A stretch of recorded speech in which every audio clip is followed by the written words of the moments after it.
من يهده الله فلا مضل له ومن يضلل فلا هادي له أشهد أن لا إله إلا الله وحده لا شريك له وأشهد أن محمدا عبده ورسوله أما بعد فأعوذ بالله من الشيطان الرجيم بسم الله الرحمن الرحيم إنا أعطيناك الكوثر فصل لربك وانحر إن شانئك هو الأبتر رب اشرح لي صدري ويسر لي أمري واحلل عقدة من لساني يفقهوا قولي رب زدني سبحانك لا علم لنا إلا ما علمتنا إنك أنت العليم الحكيم.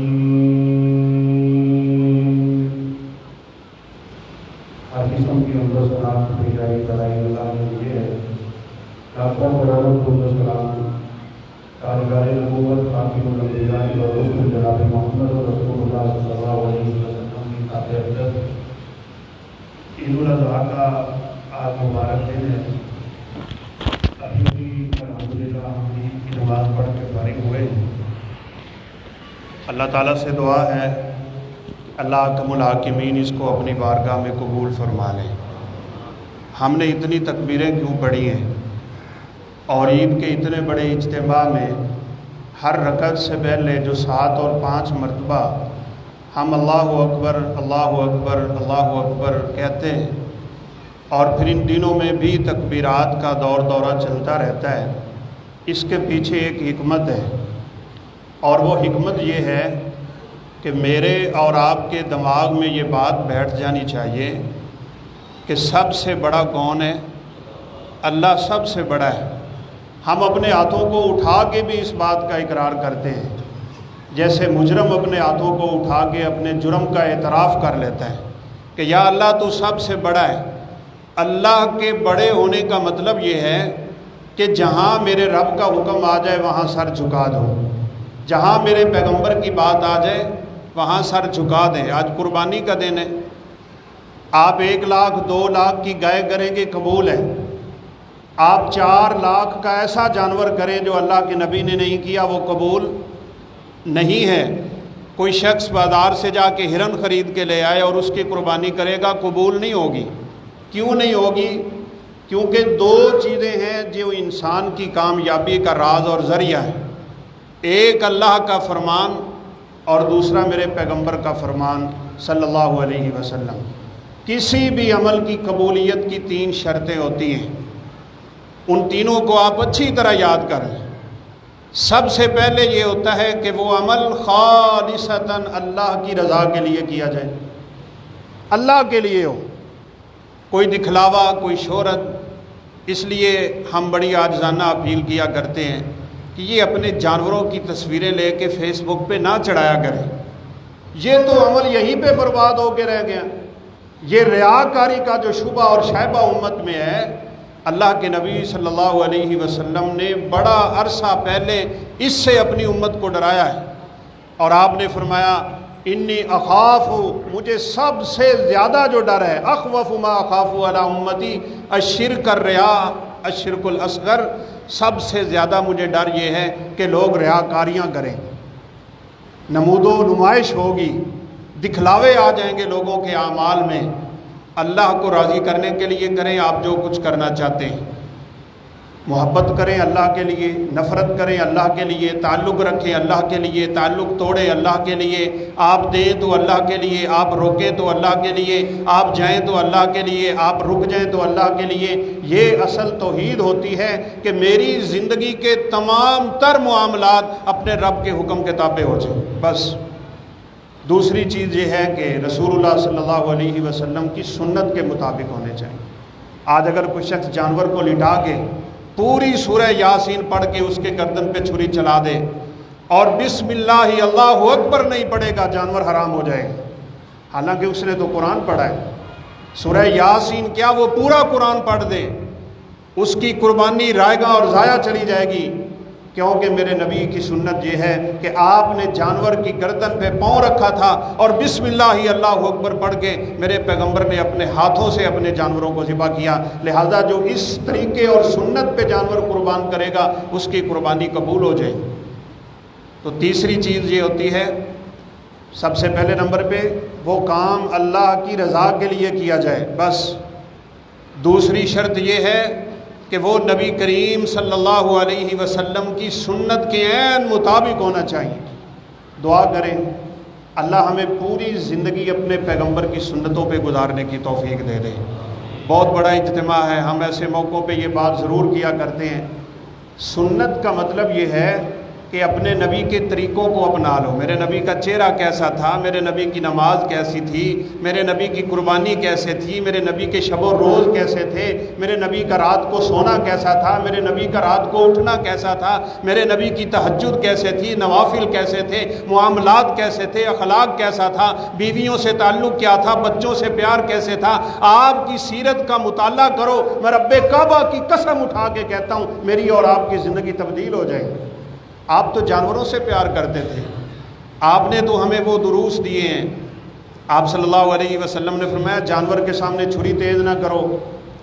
ایک صحابی کو دیکھا وہ جانور کے سامنے چھری تیز کر رہا ہے اور جانور اس کی طرف دیکھ رہا ہے، تو آپ نے فرمایا کیا تو اسے ایک سے زیادہ موتیں دینا چاہتا ہے؟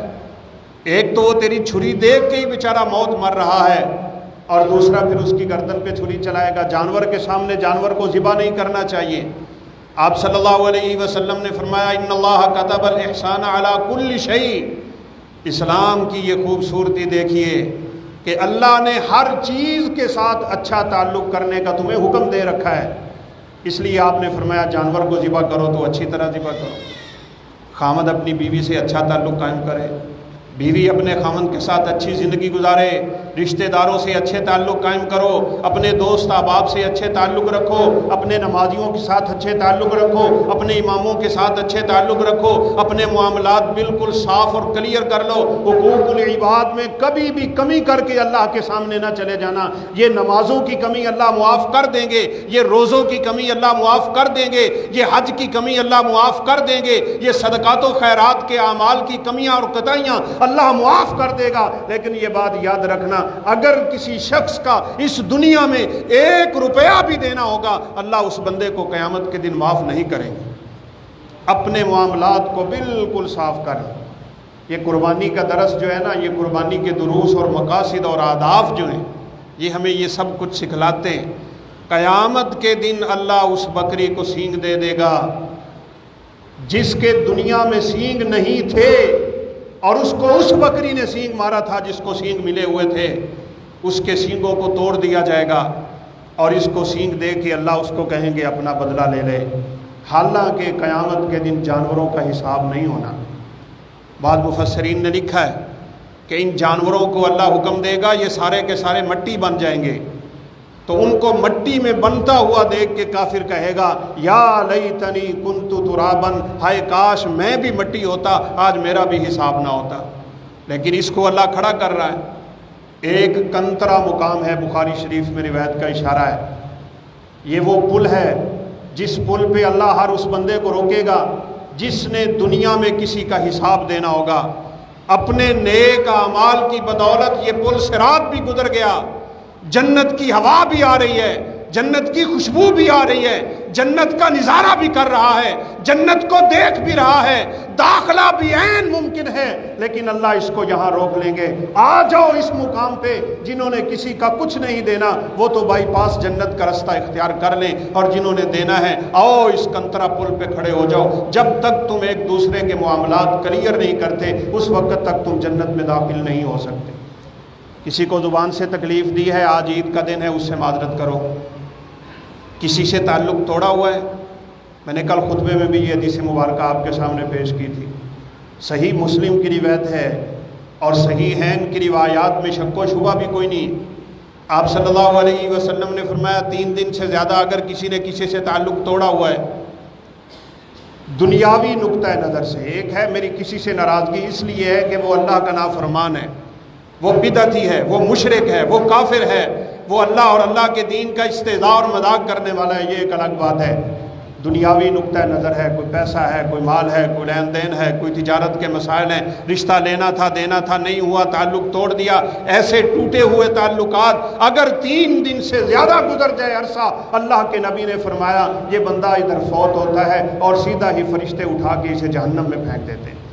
کوئی حساب نہیں تیری نمازوں کا، کوئی حساب نہیں تیری قربانیوں کا، کوئی حساب نہیں تیرے صدقات و خیرات کا، کوئی حساب نہیں تیرے ذکر و اذکار کا، کوئی حساب نہیں تیرے عمرے اور حجوں کا۔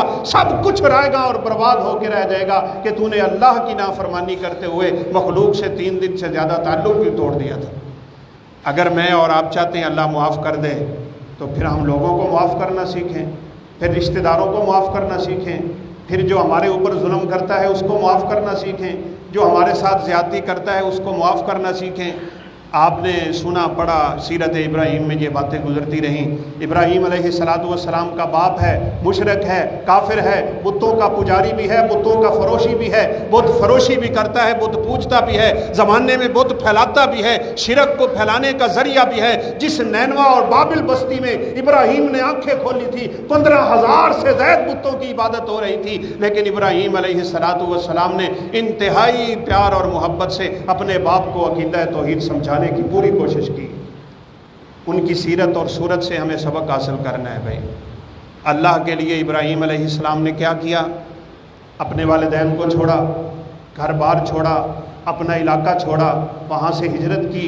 1000 کلومیٹر کا سفر ابراہیم علیہ السلام نے پیدل کیا۔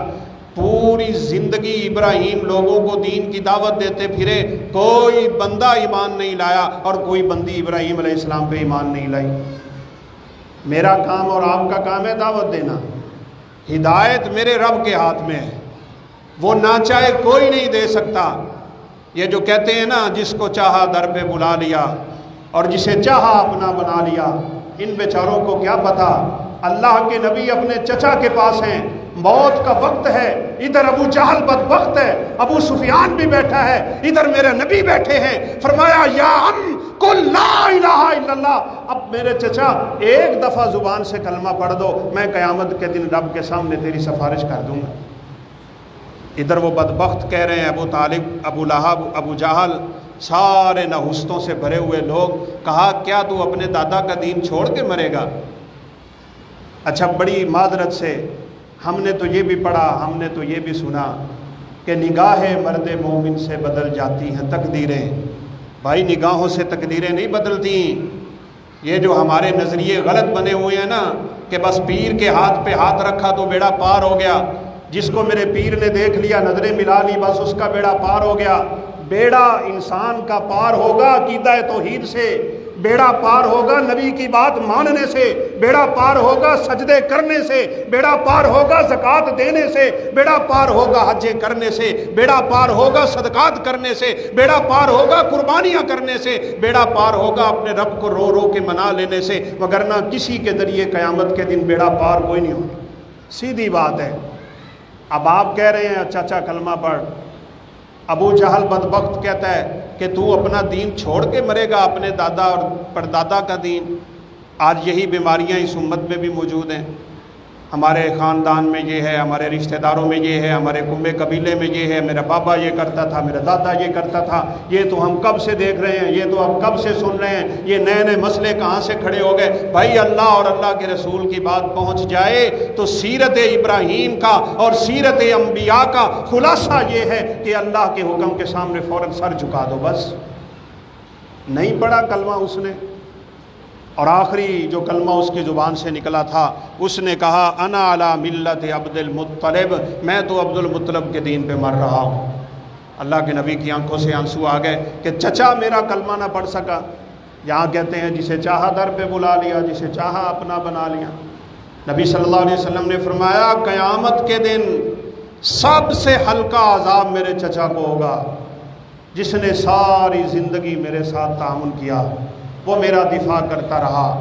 اس کا ہلکا سا عذاب کیا ہوگا کہ اللہ میرے چچا کو قیامت کے دن جہنم کی جوتی پہنا دے گا، اور اس کی گرمی سے اس کا دماغ کھول کے اس کی جوتی میں گر جائے گا۔ ڈریے اس جہنم سے، اس آگ سے۔ تو بھائی اعمال یہ انسان کی کامیابی کا ذریعہ ہے۔ آج ہم نے انشاءاللہ قربانیاں کرنی ہیں۔ اللہ تعالی ہمارے اس عمل کو اپنی بارگاہ میں قبول فرما لے۔ جس کے پاس طاقت ہے اور وہ قربانی نہیں کر رہا، اس کو رب سے ڈرنا چاہیے۔ رسول اللہ صلی اللہ علیہ وسلم نے فرمایا ہے وہ ہماری عیدگاہ میں نہ آئے، جس کے پاس طاقت ہے اور وہ قربانی نہیں کرتا۔ بیٹیوں کی شادیوں پہ لاکھوں کروڑوں اڑانے والے وہاں سے تھوڑا سا ایسا جانور خرید کے لاتے ہیں جو 20 سے 25 ہزار میں گزارا کر جائے، اور کچھ کہتے ہیں جی قرض بڑا ہے، میری دکان کے مسائل بڑے ہیں۔ او بھائی، سنت ابراہیمی کو تازہ کرنے لگے ہو۔ ابراہیم نے اپنے بیٹے کی گردن پہ چھری پھیری تھی، ہم آج جانور کی گردن پہ چھری پھیرتے ہوئے بھی ہچکچا جاتے ہیں کہ کتنے کا خریدنا چاہیے اور کتنے کا نہیں۔ عیب دار جانور کو اللہ قبول نہیں کرتے۔ سبق سیکھو ان چیزوں سے۔ عیب والا جانور اللہ کو قبول نہیں ہے۔ تو جس مال سے ہم نے جانور خریدا تھا، اگر اس میں کوئی حرام کا شبہ ہے تو قبول ہو جائے گا۔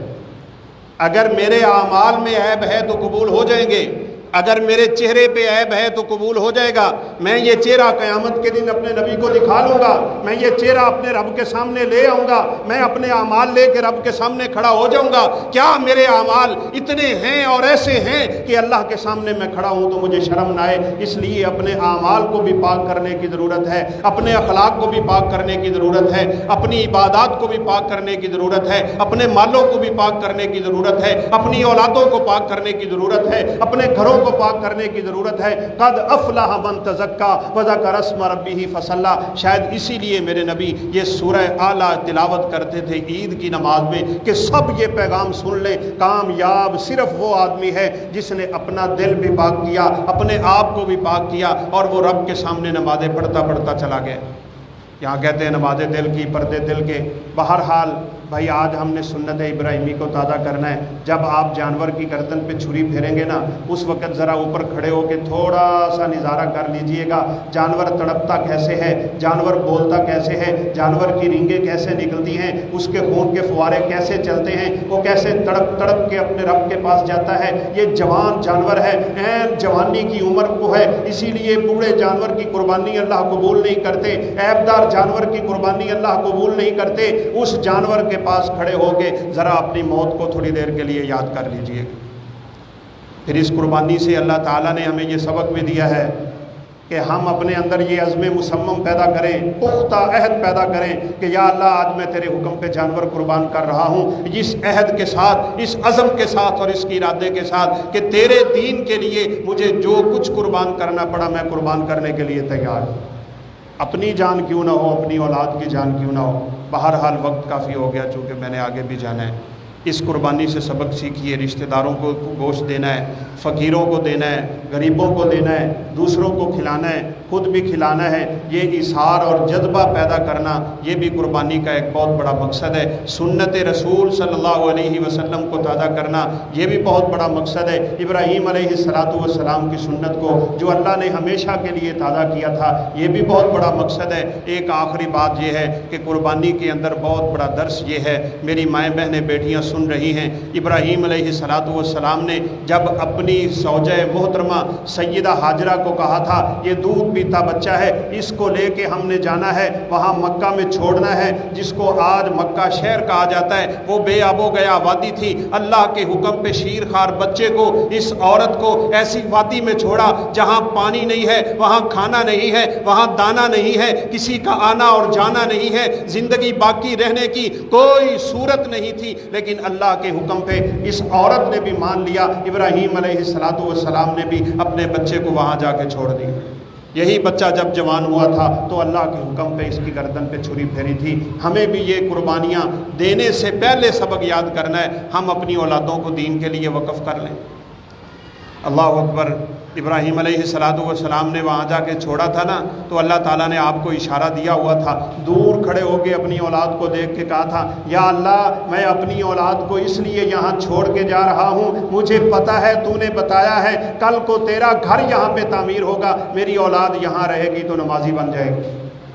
مسجدوں کے پڑوس اس لیے تلاش کرو کہ میری اولاد نمازی بن جائے۔ اپنے بچوں کو قرآن پڑھاؤ، اپنے بچوں کو نبی کا فرمان پڑھاؤ، تب جا کے کامیابیاں ہیں۔ یہ بچے جب دنیا سے آپ جائیں گے تو میرے اور آپ کے لیے دعائیں کریں گے، قبر ٹھنڈی ہو جائے گی، اور رسول اللہ صلی اللہ علیہ وسلم نے فرمایا یہ بندہ تو قبر میں چلا جاتا ہے لیکن قیامت تک اس کی نیک اولاد کی وجہ سے اللہ اس کے نامہ اعمال میں اضافے کرتے ہی رہتے ہیں۔ اللہ کا ملاکمین سے دعا ہے کہ اللہ تعالی ہمیں قربانی کے صحیح مقاصد کو سمجھنے کی توفیق نصیب فرمائے اور صحیح معنوں میں اللہ ہمیں رسول اللہ صلی اللہ علیہ وسلم کے طریقوں پہ زندگی گزارنے کی توفیق دے۔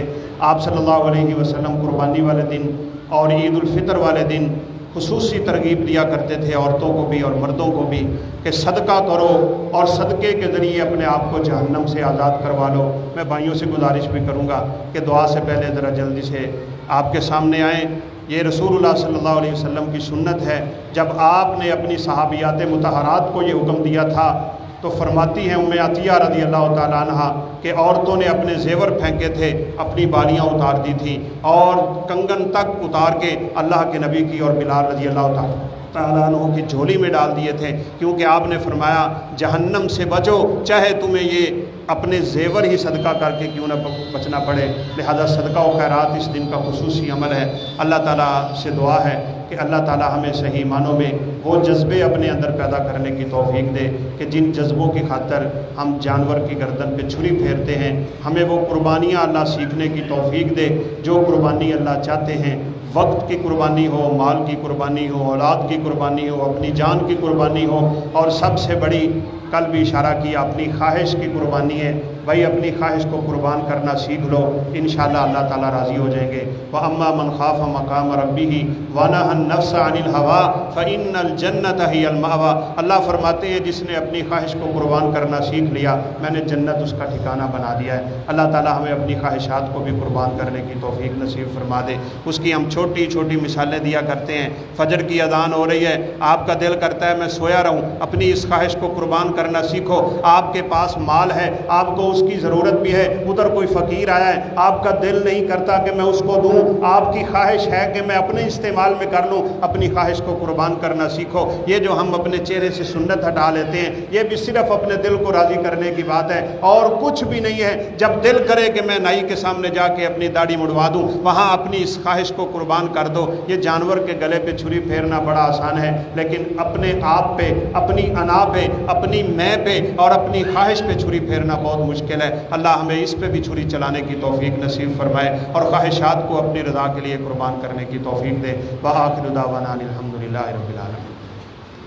وإلهكم إله واحد لا إله إلا هو الرحمن الرحيم اللهم صل على محمد وعلى آل محمد كما صليت على إبراهيم وعلى آل إبراهيم إنك حميد مجيد اللهم بارك على محمد وعلى آل محمد كما باركت على إبراهيم وعلى آل إبراهيم إنك حميد مجيد ربنا ظلمنا أنفسنا وإن لم تغفر لنا وترحمنا لنكونن من الخاسرين ربنا آتنا في الدنيا حسنة وفي الآخرة حسنة وقنا عذاب النار ربنا اغفر لنا ولوالدينا ولأساتذتنا ولجميع المؤمنين والمؤمنات والمسلمين والمسلمات الأحياء منهم والأموات اللهم يا قاضي الحاجات اقض حاجاتنا وحاجات المسلمين اللهم يا شافي الامراض واشف مرضانا ومرضى المسلمين یا اللہ تمام روحانی جسمانی بیماروں کو شفا کاملہ عاجلہ نصیب فرما، پریشان حالوں کی پریشانیاں دور فرما، یا اللہ قرض داروں کے قرض کی ادائیگی کی صورتیں پیدا فرما، یا اللہ ہمارے گھروں میں مال جان اولاد بیوی بچوں میں سب میں برکتیں نصیب فرما، یا اللہ ہمارے لیے اپنی رحمت کے دروازے کھول دے، یا اللہ ہم تیرے سامنے ہاتھ پھیلا کے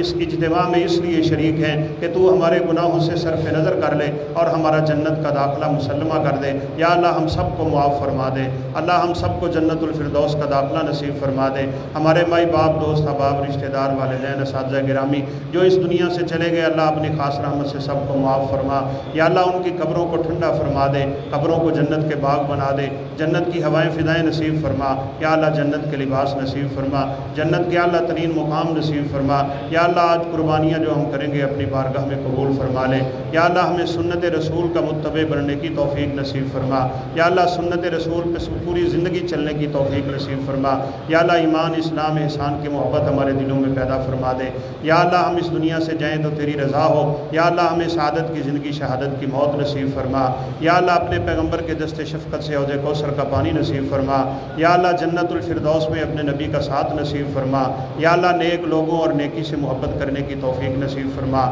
یا اللہ ایمان اسلام قرآن کو ہمارے دلوں کا نور بنا دے۔ یا اللہ پرفتن دور ہے، ظاہری باطنی تمام فتنوں سے محفوظ فرما۔ یا اللہ میری مائیں بہنیں بیٹیاں بھی تشریف فرما ہیں، یا اللہ ہم سب کی زندگیوں میں برکتیں نصیب فرما۔ یا اللہ گھروں میں رحمتوں کا نزول فرما۔ یا اللہ حاسدوں کی حسد سے محفوظ فرما۔ یا اللہ شریروں کے شر سے محفوظ فرما۔ یا اللہ گھروں میں پرسکون اسلام اور ایمانی زندگی گزارنے کی توفیق نصیب فرما۔